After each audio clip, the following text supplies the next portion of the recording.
Hi,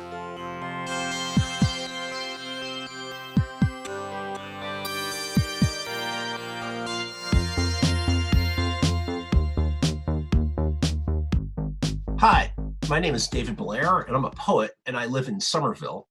And I have an exercise for you today that involves using a notebook.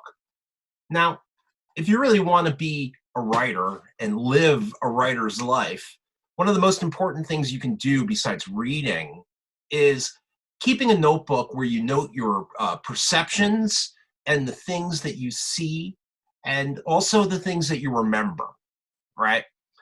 That's Poets are constantly processing the environment and things and people and plants and animals and places around them. And when these things that are not you, but which you care about with your entire heart, get into your writing, we call that imagery. The trick with images is to see things in the context of the world. An image is almost like a metaphor or a simile in that it stands for relationships.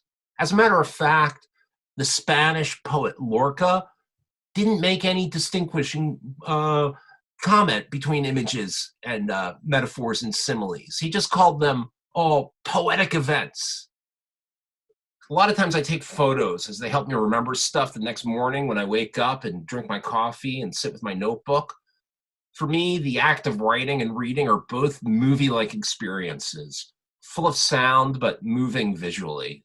So I have these pictures, I noticed these things. I was walking by Market Basket and I saw this tree in the graveyard and I noticed a little gravestone with a little lamb on top of it. And then I looked across the street and I noticed Caesar's Pizza. And I love that sign, I always notice it.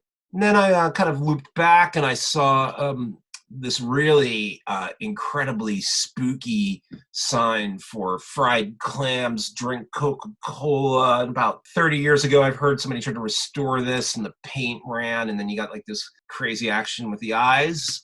And then I went by Greentown Labs, and I had looked that place up a couple of years ago, and I heard that it was a whole big factory where they made copper tubes.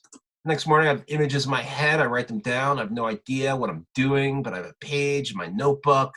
Maybe it'll be a poem if I combine it or cut it. Who knows? I don't judge for a long time. The next step is typing. Might let it sit for a month, get a bunch more pages. And then when I feel the need to type and I have a spare hour or so, I get to work again. Okay, it's a month later. Here's what I've got for you. Practice poem for Somerville students.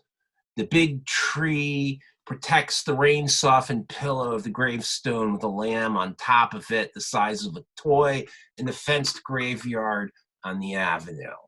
The Market Basket next door is full of people buying small jars of strained carrots, baby food jars the size of shoe polish tins. Nobody knows how hard it was to make tubes in those days when the factory behind the graveyard was in business. Meanwhile, the Casper the ghost head painted on the bricks eats fried clams and has a Coke with a straw bent and really small eyes, his head big and misshapen on the half shell. I want clams. Today down the block, Caesar's Pizzas is king, but nobody knows pizza will still feed us. Will we eat? We could drive to Ipswich. All right, here's your assignment. Walk around and take a few photos or just make mental notes of the things around you. The next day, try to get a bunch of images down on a page in your notebook, remembering what you saw, but also putting in other stuff. You might want to type this up right away, or you might repeat the process for a week. Then whenever you want your poem, choose a page and type it up with a title. Flush your poem left, punctuate your sentences. An excellent formal strategy is to make each sentence a stanza.